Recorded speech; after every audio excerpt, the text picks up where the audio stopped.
اور رونق بزم سماعت۔ السلام علیکم ورحمۃ اللہ وبرکاتہ۔ گرامی قدر حضرات، میں اپنے موضوع سید حجویر منفرد سماجی مجدد و مصلح کو زاویہ نظر و فکر بنا کر جرأت اظہار معافی ضمیر کر رہا ہوں۔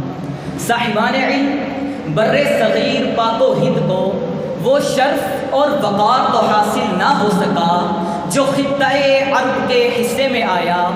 یہاں پیغمبران خدا تو تشریف نہ لائے، مگر ان کے روحانی و علمی فیضان کے امین اولیاء کرام اور بزرگان دین اسلامی اقدار کی نگہداری اور عظمت رسول کی پاسداری کا حق ادا کرتے رہے۔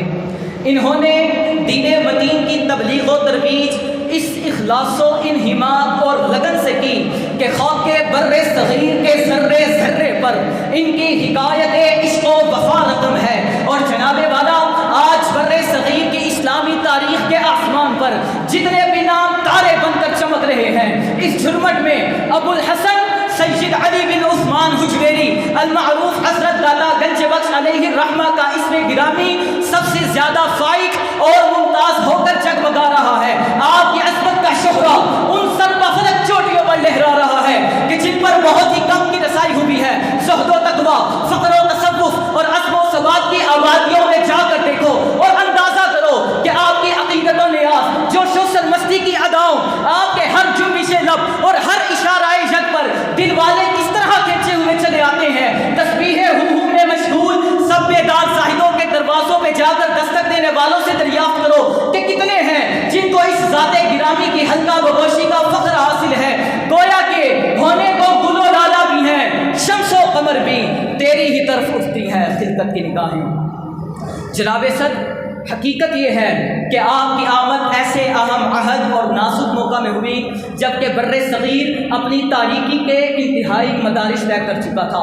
دلالت و گمراہی، خسران و طغیان، جور و تشدد، اکراہ و استبداد اور ظلم و ستم کی گھنگھو گھٹاؤ نے اس کو کچھ اس درجہ ڈھانپ لیا تھا کہ مطلع کی درخشانی کی توقعات بھی اس تیرگی و تاریکی میں پنہا ہو گئی تھی۔ عوام کو چھوڑو، خواص کی یہ حالت تھی کہ تاریکی کے تہبت حجابوں نے ان کی چشم بصیرت کو معطل کر رکھا تھا۔ ان کے نزدیک ہر انحراف عدل، معصیت عین تقویٰ، رذالت محض شرافت اور سیئات حسنات تھے کہ نگاہیں تک رہی ہیں نور حق کب جلوگر ہوگا، کھلے گا یا الہی کب وہ دروازہ عنایت کا۔ ذی وقار، آپ خلق کے فریضہ اسلام سے قطعاً سبکدوش نہیں ہوتے، بلکہ بلغوا عنی ولو آیہ کی ذمہ داری نبھاتے ہوئے ان احسنتم احسنتم لانفسکم کی ترغیب دیتے ہیں اور ویزکیہم ویعلمہم الکتاب والحکمہ کے چشمہ سے سیراب ہوتے ہوئے لوگوں کے دامن کو رسائل سے مبرہ اور خسائل سے منزہ کرتے ہوئے لأغوینہم اجمعین کے قائل مردود کی کاوشوں کو ناکام بناتے ہوئے انہیں عباد اللہ المخلصین میں داخل کرتے رہے۔ اس عظیم شخصیت کے آنے سے اس دھرتی کا ہر ذرہ چمک اٹھا، بلکہ ایک منفرد تہذیب، نئی زبان، صحت مند معاشرہ اور قابل تقلید نسل حیات ملا۔ جناب صدر، آپ نے اسلام کے محافظ کی حیثیت سے باطل افکار کی جو تخم ریزی مختلف مقاصد کے حصول کے لیے آپ کے عہد میں ہوئی، آپ نے ان کے سرچشموں کا صحیح اندازہ لگا کر ان کی سرکوبی کی۔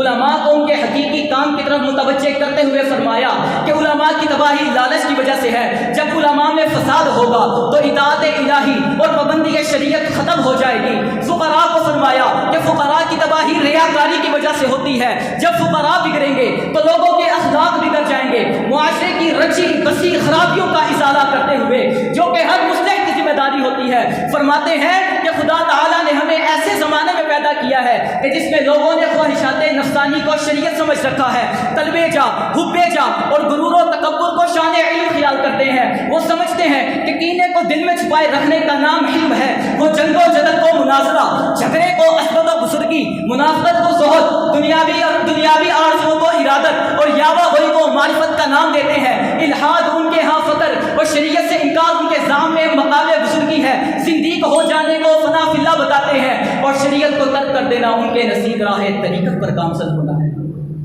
علی وقار، آج امت مسلمہ ہر طرف سے ایسی نوعیت کے مصائب و مشکلات اور تذبذب و تشکیک کا شکار ہے، اطمینان قلب حاصل نہیں ہے۔ ہمارا معاشرہ جو سکون کی نیند سے تہی نظر آتا ہے، ہمارا کردار اندھیروں کی گہرائیوں میں جا چکا ہے۔ جدید عہد کے تناظر میں صاحبان محراب و منبر، اصحاب سجادہ و ارباب مسجد تدریس کو اخلاص، محبت، رواداری اور تحمل و برداشت جیسے جذبوں سے سرشار ہونے کی اشد ضرورت ہے، جس کے لیے حضرت داتا گنج بخش علیہ الرحمہ کا وضع کردہ انداز فکر و عمل اپنانا وقت کا اہم تقاضا ہے، تاکہ موجودہ دور میں افتراق و انتشار، انتہا پسندی اور دہشت گردی جیسے مفاسد کا قمع ممکن ہو سکے۔ آپ کی زندگی آج بھی گم کردہ راہوں کے لیے شمع ہدایت، صراط مستقیم کے متلاشیوں کے لیے مشعل راہ اور دلوں کی بنجر زمین کو آب و گاہ دے سکتی ہے، کیونکہ آج بھی ہو جو ابراہیم سا ایمان پیدا، آگ کر سکتی ہے انداز گلستان پیدا۔ والسلام۔